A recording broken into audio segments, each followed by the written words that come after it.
Tonight, I want to take you to Charleston, South Carolina, a city where Spanish moss weeps from centuries-old oaks like bridal veils, and cobblestone streets keep the whispers of long-forgotten lovers. Here, amid the layers of history and illusion, two worlds exist side by side. One thrives under the glare of flashbulbs and choreographed perfection, where every smile is curated. The other breathes, in quiet corners, where letters are written with trembling hands and never signed, and where kindness is not currency but legacy. This is the story of Hannah Collins, a 27-year-old woman who believes that true beauty needs no witness.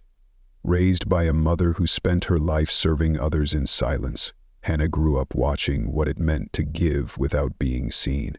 And this is also the story of Logan Everett, a 34-year-old CEO who built a $47 million zero-cents empire out of ambition and necessity, only to forget what his own laughter sounds like when it isn't planned. Hannah moves through life like morning mist, present, gentle, often unnoticed. Every Tuesday and Thursday she unlocks the antique brass door of Reynolds's Rare Books, a quiet haven tucked between Magnolia Coffee and the Charleston Antique Emporium. No crowd welcomes her, only the worn wooden floors and the scent of old stories. Her presence is soft, essential, the way sunlight falls through stained glass.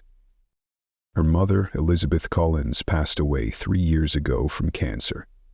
A nurse for over 3 decades, Elizabeth was the kind of woman who left bags of groceries on strangers' porches, sent flowers anonymously to hospital rooms where no family visited, and paid overdue bills no one knew were owed.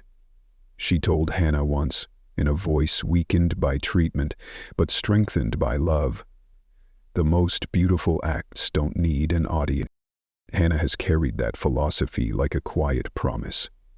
Since her mother's passing, she has become a silent scribe of kindness, writing letters to people she's never met, drawn by a moment, a glance, a sadness she can't explain.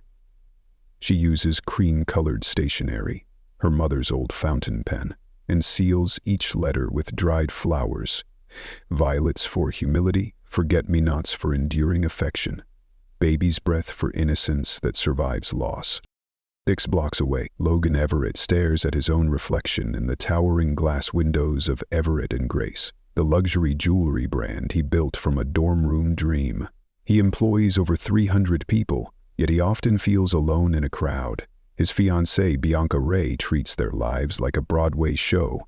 Every lunch is staged, every moment engineered for Instagram likes. Bianca calls it their perfect love story. Logan quietly calls it performance suffocation. At 67, Mr. Reynolds, owner of the bookstore, watches Hannah sort through old poetry books with the reverence of a priest tending to sacred scrolls. He lost his wife, Margaret, 15 years ago, and sees in Hannah the kind of gentle soul the world often overlooks. Watching her, he is reminded that real love speaks quietly, not for lack of volume, but out of reverence. Then there's the Aurora bracelet, a $35,000 zero-cents piece of platinum and diamonds, custom designed for an engagement announcement. Not for love, not for memory, but for optics. For Bianca, it was essential the bracelet captured light perfectly. "It needs to sparkle in every frame," she demanded.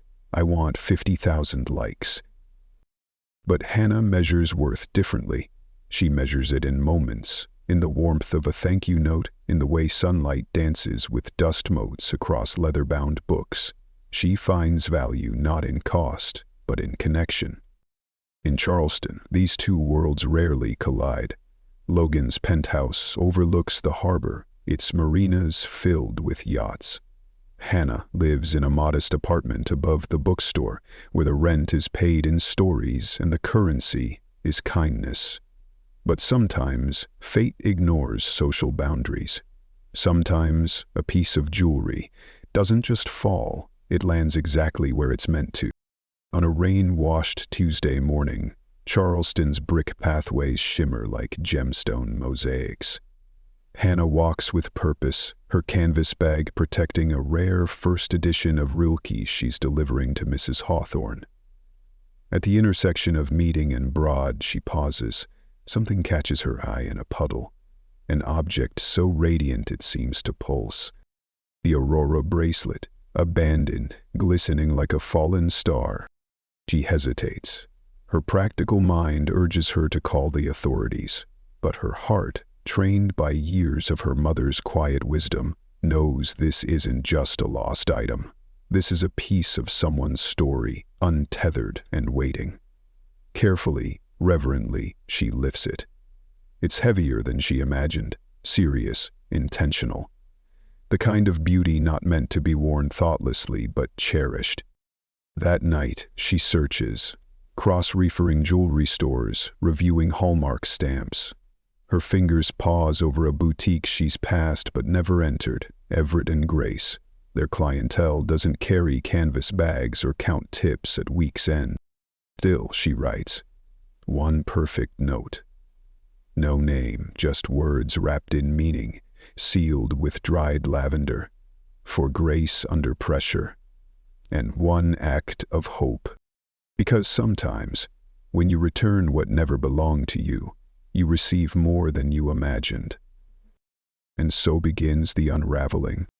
She signed it only as a poet's care, the note carefully folded with a dried violet pressed between its pages. Found this near Meeting and Broad. I hope it finds its way back to someone who truly loves it. Sometimes beautiful things get lost so they can be found by the right hands at exactly the right moment. The note held the kind of elegance that couldn't be faked. Written with care, sealed with wax from a candle passed down from her grandmother, and scented faintly with lavender. The next morning, before Everett and Grace opened its doors to customers, Hannah handed the parcel to a security guard. She offered no name, asked for no receipt, and never mentioned a reward. The act itself, returning something sacred to someone who must have searched endlessly, was enough. Meanwhile, Logan Everett's meticulously organized world was unraveling. The bracelet, a centerpiece in an upcoming engagement spread for Charleston-style magazine, had vanished the night before a major shoot. It wasn't just a missing accessory, it was a rupture in the fabric of an image carefully crafted for public consumption. Bianca's fury was instantaneous and volcanic. "Do you even understand what this does to our narrative?" she seethed. "That bracelet was part of the spring campaign. Do you know how many partnerships I've lined up around this photo shoot? I've been negotiating content deals for months." Logan, exhausted by the theater their relationship had become, offered to replace the bracelet, but Bianca wasn't pacified. "This isn't just about jewelry, Logan. It's about storytelling. The rose gold matches my spring collaboration. The diamonds are conflict-free, part of my environmental initiative. That bracelet was a symbol, and you've just erased it." But to Logan, the bracelet had never meant love. It had been a prop, a gleaming artifact of their shared illusion. So when the bracelet returned, no signature, no explanation, just a single violet tucked beside it, he stared at the envelope for 20 minutes, stunned. In a world that measured kindness in clicks and favors and dollar signs, here was proof that some people still acted from a place of untraceable sincerity. Who would return something worth $35,000, 0 cents, and ask for nothing in return? Logan was shaken, not just by the bracelet's return, but by the haunting presence of a deeper truth it carried. The handwriting was poised and unhurried. The papers smelled faintly of aged books and wildflowers. The violet flattened with care only an archivist or a lover of beauty would possess. Spoke volumes. Logan walked through Charleston's historic district, bracelet in hand, asking around discreetly. Shopkeepers along King Street shook their heads, politely, pointing him elsewhere. Finally, a brass bell above Reynolds's rare books announced his entrance. Inside, Hannah sat amid stacks of poetry, her fingers gliding over leather-bound spines as if they were sacred relics. Light streamed in from tall windows, bathing her in the glow of another century. She didn't look up until Logan spoke. "Excuse me, I'm looking for someone who may have found a bracelet yesterday, near the Four Corners." Her heart thudded, but she didn't flinch. "That's admirable," she said, continuing to organize a collection of Whitman. "Most people just move on, replace what's lost."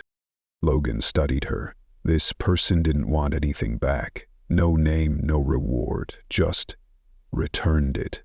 Why would someone do that in today's world? Hannah thought for a moment. Her voice was calm, soft, but grounded. Maybe they understand some things can't be replaced. Maybe they know if you don't need credit for a good deed, you deserve more from the universe than anyone could ever give you. That truth struck Logan like a whisper through stained glass. In his world of business deals and strategic friendships, someone like Hannah felt impossible, and yet, here she was, living proof that uncalculated goodness still existed. "What's your name?" he asked, something inside him shifting like tectonic plates. "Hannah," she replied, unaware she'd just introduced herself to one of Charleston's most powerful. Logan extended his hand, feeling a charge as their fingers met. "I'm Logan, and I think you might be the most honest person I've met in years." She smiled, an unfiltered, gentle smile. "Honesty isn't something you meet, Mr. Logan. It's something you choose, especially when no one's watching." In the days that followed, Logan began frequenting Reynolds's rare books, always during Hannah's shifts, always with a new question masked as casual conversation. He never mentioned his company, never bragged. He only listened, and in return, Hannah suggested books. Marcus Aurelius for clarity, Thoreau for simplicity, Rumi for the wisdom of the heart. On his third visit, she showed him her mother's favorite book, The Prophet, by Khalil Gibran. Its margins were full of notes penned by Elizabeth Collins, words of insight and compassion gathered over decades. "My mother believed the most successful people are often the loneliest," she said softly. "They build walls to protect what they've earned, then forget how to let connection in." Logan realized she was describing him. He confessed during his fourth visit, "Have you ever felt like you're living someone else's dream?" "Every day since my mother died," Hannah said, surprised by her own vulnerability. Her life had purpose. Mine sometimes feels like a memory I'm trying to keep alive. Logan saw himself in her. Both were haunted by expectations. Hers from a beloved mother. His from a fiancé who treated him like a brand. Meanwhile, Bianca noticed changes. Logan's calendar shifted. His social media activity dropped. He skipped scheduled appearances. During a gala for the Charleston Maritime Foundation meant to reinforce their image as a power couple, Bianca confronted him. "You're acting like a different person," she hissed. "Maybe I am," Logan said, recalling Gibran's words on self-discovery. "People don't change, Logan," she snapped, adjusting her posture for the photographers. "They get distracted." And in that moment, he understood.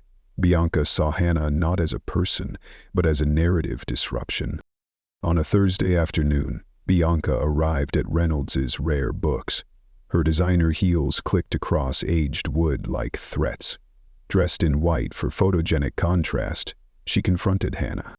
"So, you're the little distraction," she said, her voice honeyed with venom.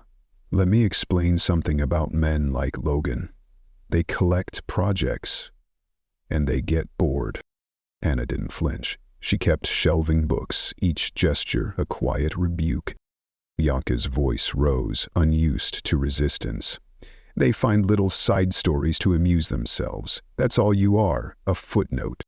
But Hannah, with nothing to prove, simply offered silence, and it was the kind of silence that echoed longer than any insult ever could. Bianca's voice slices through the stillness of the bookstore like a shard of glass. Men like Logan always return to their real world, their real partners, to people who understand what success actually looks like. Around them, customers stop browsing, sensing something deeper beneath the surface. This isn't just a lover's quarrel. It's a clash of values, a war between authenticity and appearance, between grounded compassion and gilded ambition. Bianca's tone is loaded with scorn. You see old books and think you're surrounded by treasure, but this isn't wealth. It's poverty dressed up in poetry. Logan's life isn't made for this. He has obligations, networks, financial empires. He needs someone who can navigate real stakes. Hannah's reply is soft, but every word lands with the gravity of absolute clarity. You're right. I don't understand your version of value, but I do understand love.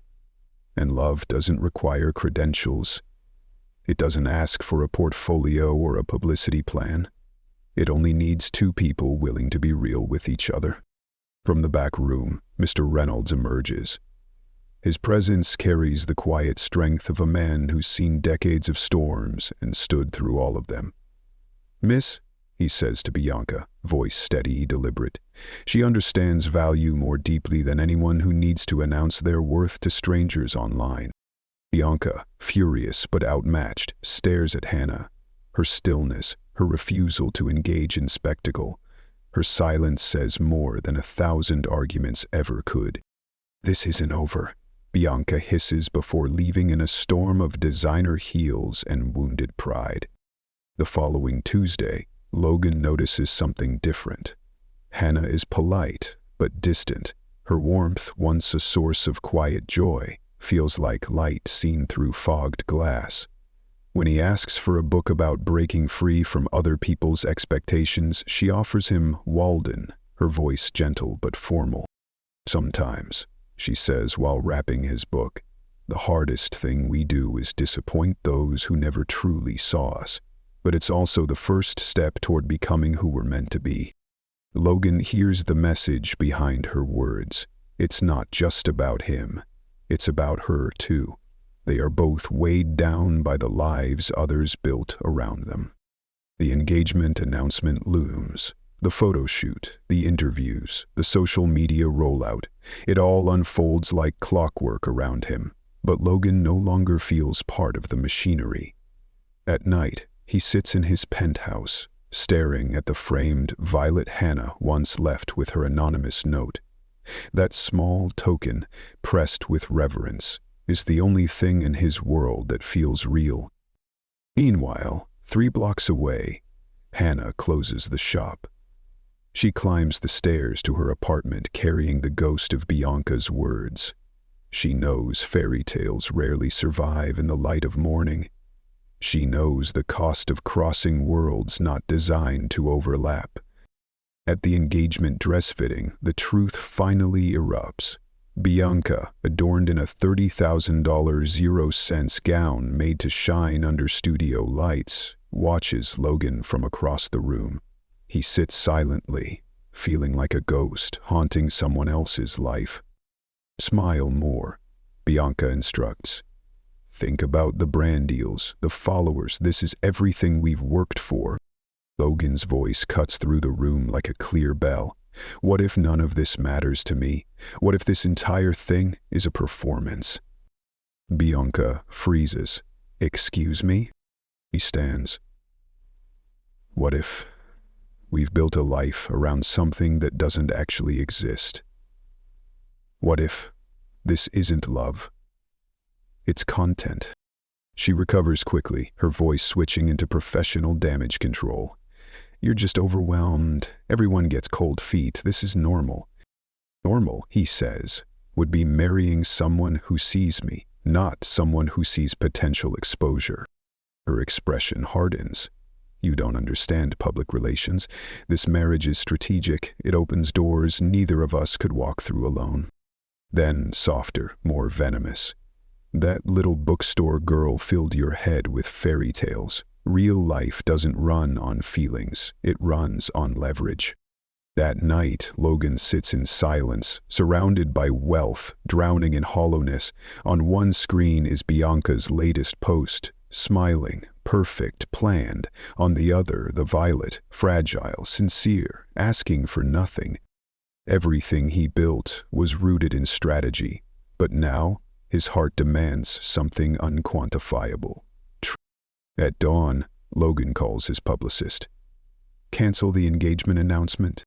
"Sir, the magazine crew's already on site. Contracts have been signed." "That'll give them something, just not the story they expect." At 9 a.m. sharp, Logan sits across from Charleston's top lifestyle reporter. Cameras roll, makeup teams wait. The journalist leans in with a polished smile. "Mr. Everett, our readers are thrilled to hear about your engagement to Bianca Ray." Logan takes a breath, then another. "There is no love story here," he says, voice steady. "There's a contract wearing a wedding ring, a performance pretending to be passion. And I can't keep living that lie." Gasps echo behind the camera. Bianca watches from the green room, her hands trembling as her world unravels. Notifications flood her phone. Millions are watching. Ian deserves someone who truly loves her. I'm not that man, and it would be cruel to continue this charade. Then, louder, "I choose truth. I choose substance over spectacle. I choose love without hashtags." The interview goes viral in minutes. Logan drives straight to Reynolds' Rare Books, his hands trembling as he parks. His phone explodes with messages, but he ignores them. Only one person matters. He finds her in the poetry section, sunlight pooling around her like grace. She looks up, surprised by his presence, but in that moment he knows she is the only real thing in his world of illusions. Hannah greets him with her usual composed grace, but this time Logan's voice trembles with a weight it's never carried before. "Hannah," he begins, each syllable soaked with emotion. "There's something I need to show you. Something that might explain why the universe refused to let us be strangers."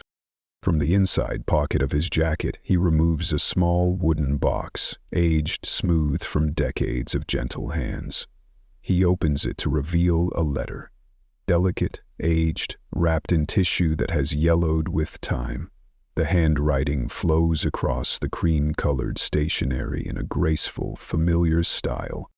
"My mother died when I was 14, Logan says, his voice quiet with memory. "Cancer took her in 6 months. But before she passed, she gave me this letter. It was about a woman who helped us during the worst time in our lives, without ever revealing her name."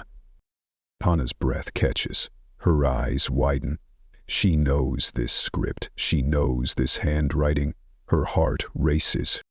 "Groceries would appear on our porch when my dad was out of work. Someone paid our power bill the week we were about to go dark. Christmas gifts showed up even though my parents couldn't afford a tree." Tears glisten in Hannah's eyes. A flood of childhood memories surge. Her mother's quiet Tuesday night outings, returning with dried flowers and a peaceful hum. The way Elizabeth would read local papers, smiling at stories of promising young entrepreneurs from North Charleston.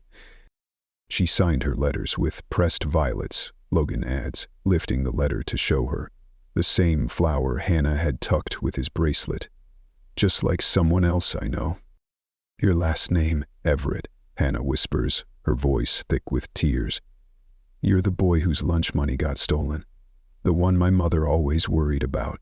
She kept every article about you. She followed your journey like she'd raised you herself." Logan drops to one knee, not in proposal but in reverence. "Your mother saved us. And you brought me back to that boy who still believed in goodness."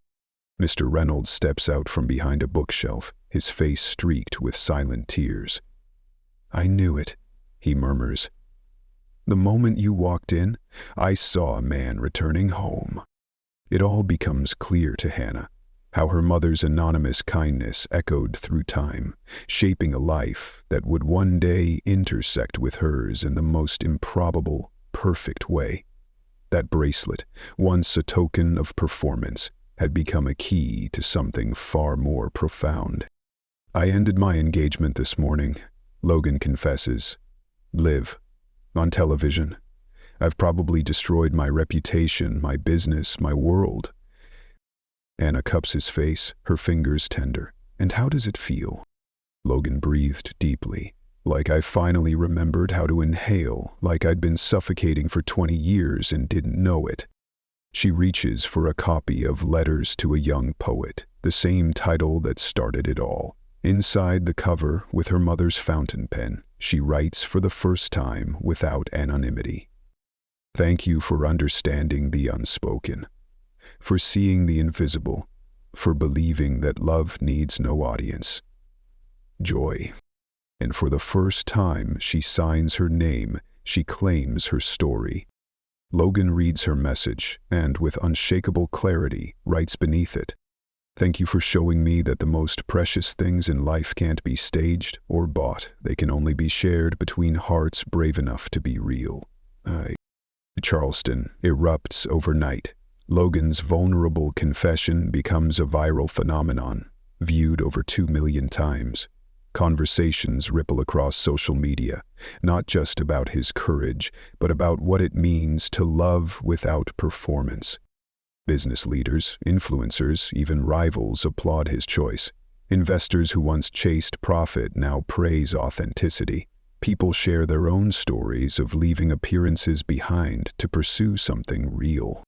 Bianca releases a carefully polished statement, incompatible goals, mutual respect, but her followers see through it. Within a day, she pivots her feed to healing and empowerment content, already merchandising her heartbreak into a redemption arc.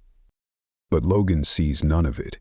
He's at the bookstore, in Hannah's world, reading her mother's letters, discovering her quiet acts of kindness, learning that true strength doesn't always shout. It simply shows up. "I have a confession," Hannah says one night as they close the shop. "I've been writing letters to you for months. I didn't know it was you, but I saw your face in business magazines and thought he looks so lonely, like he's carrying the world but has nowhere to rest." Logan laughs, a deep, unguarded sound. "You were healing me before we ever met." The months that follow unfold like poetry, gentle, authentic, unscripted. Logan learns her language. Books left on his desk with passages underlined, coffee brewed without request on rough mornings, silent companionship that soothes more than speeches. And Hannah sees the man beneath the public mask, the one who can make her laugh until she cries with stories about Charleston's eccentric locals, the one who quietly pays overdue rent for struggling readers, the one who understands Gibran and Rumi with the same brilliance he applies to market trends. When she mentions in passing a dream to expand the children's section in honor of her mother, Logan disappears for a week. The following Saturday, she returns to find the back of the store transformed. Mushroom-shaped reading nooks, a ceiling painted like the night sky, and shelves filled with stories waiting for little minds. Their first official date isn't a grand gesture. It's a 6 o'clock Ion breakfast in the empty bookstore. He brings warm croissants and lavender scones from her favorite bakery. She brews coffee with the old espresso machine that once belonged to Mr. Reynolds's late wife, its clanking and hissing now a comforting soundtrack. They sit surrounded by stories, reading aloud, Gibran, Rumi, Neruda, words about love that ask for no audience, only presence, only two hearts, quietly seen, quietly understood, and finally home. They read poetry to each other like sacred scripture, souls recognizing one another across time and circumstance. Elizabeth Barrett Browning's words spill from Hannah's lips with reverence. "How do I love thee? Let me count the ways." But it's not just about romantic devotion. It's about love freely given, without expectation. and how that kind of love multiplies in the quiet places. Logan listens, discovering beauty beyond quarterly reports and market expansions. With Hannah, success takes on a new meaning, measured not in capital gains, but in contentment and truth. I used to think successful people were a different species, Hannah admits one morning, as sunlight filters through dusty windows that make her eyes shimmer like stained glass, like they breathed different air, that they had access to frequencies the rest of us couldn't hear. Logan brushes a kiss across her forehead, gentle as breath. And I used to think quiet people had nothing to say, that if they weren't broadcasting, they weren't thinking. Turns out, they were just waiting for the right ears, the ones that listen instead of waiting to speak. Their love grows in silence, not spectacle. Logan doesn't post about Hannah. There are no selfies, no captions, no public declarations. He understands now that some treasures dissolve under the weight of too much attention. Hannah, in turn, sees the difference between a love that's hidden and a love that's protected. In this sacred privacy, everything flourishes. Logan's company thrives, not despite his newfound vulnerability, but because of it. Employees feel seen, heard, valued. Monthly check-ins evolve into shared stories, shared humanity. Productivity rises not from pressure, but from purpose. Hannah's letter writing transforms into the Unsigned Society, a non-profit pairing anonymous messages of hope with those who need them most. Her volunteers leave notes tucked in library books, under hospital pillows, inside coat pockets at shelters. Their reach spreads not by algorithms, but by intention. 3 months into their journey, routines become rituals. Tuesday nights they cook together, Hannah guiding Logan through recipes like a meditation. You can't rush a sauce, she says, any more than you can rush trust. Thursday mornings, before Charleston stirs, they walk hand in hand, speaking dreams they've never shared. Sunday afternoons are spent wrapped in silence and sunlight on Logan's sofa, reading aloud or simply being.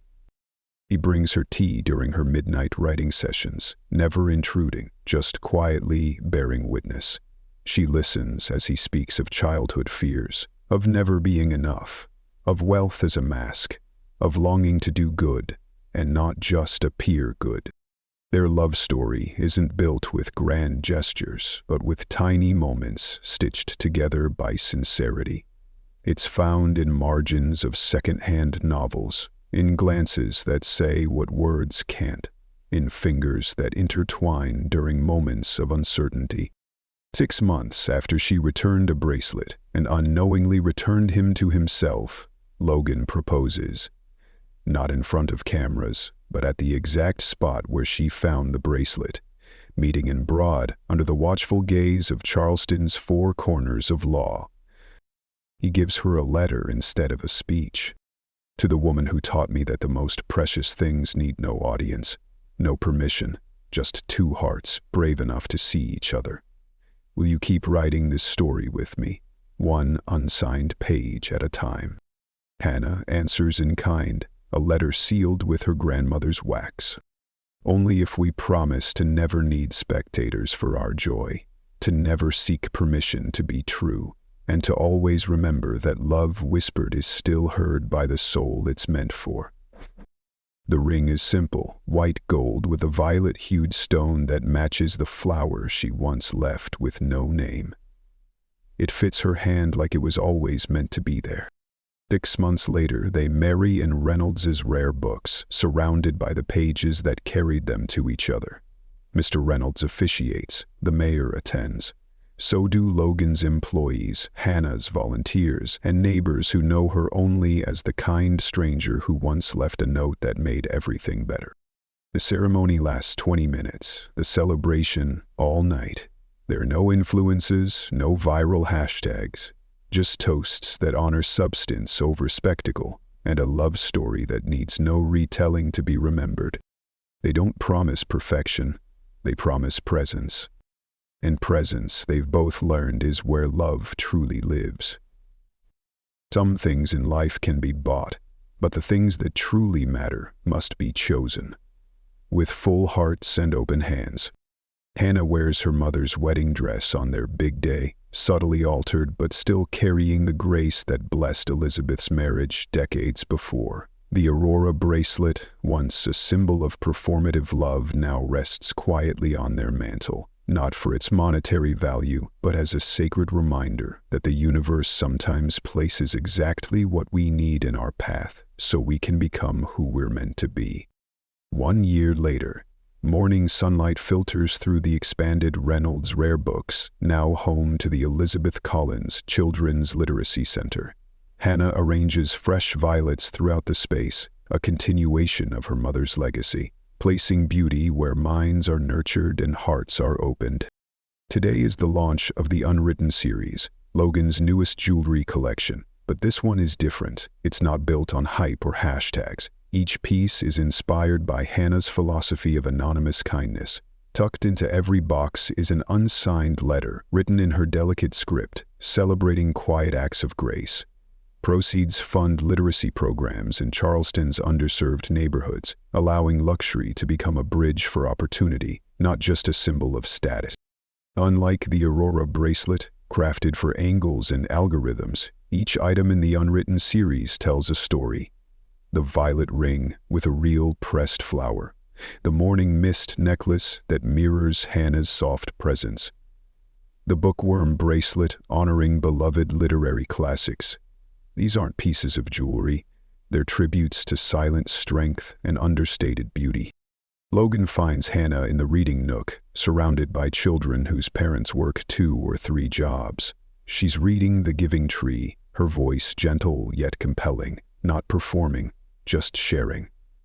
The children listen, wide-eyed, not because they're told to, but because she means every word. In that moment, Logan sees happiness not as a destination or a deal, but as presence, as truth. The collection sells out, not because it's promoted by influencers, but because word of mouth weaves a web of real connection. Customers begin to share their own stories of anonymous kindness, creating a community not around Logan's brand, but around a shared belief that the most beautiful gifts ask for no credit.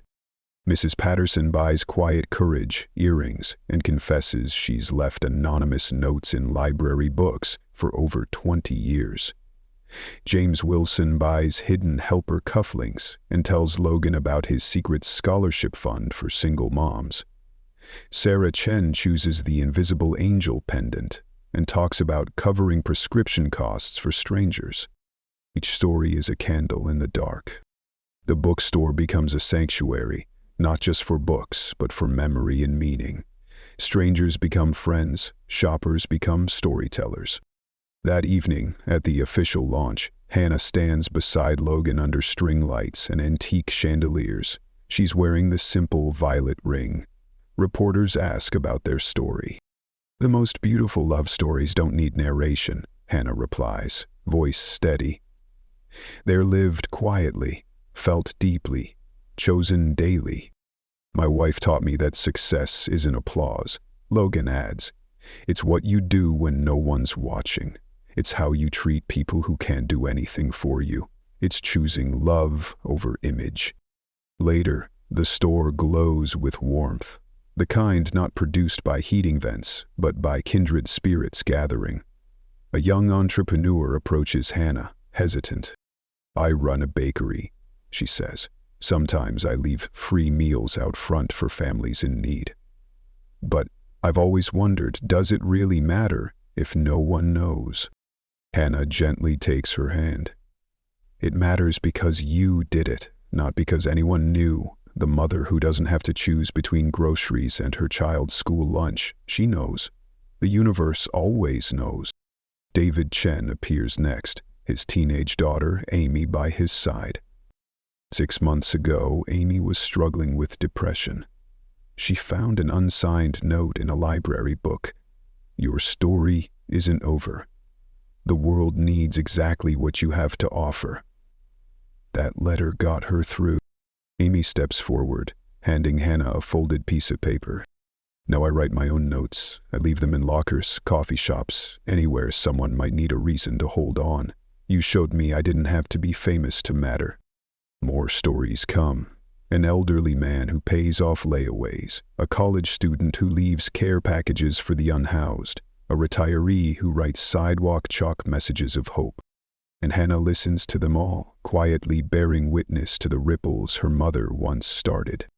That night, back in their home above the bookstore, Hannah sits at Elizabeth's writing desk, the same one where countless unsigned letters were composed.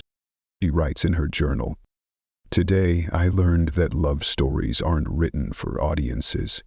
They're whispered between souls who recognize each other across time. Mother, your kindness is still flowering. The boy you helped now uses his success to create light for others." Logan leans over her shoulder, adding his words in the margin. "The bravest thing isn't being admired. It's choosing love over image, truth over applause.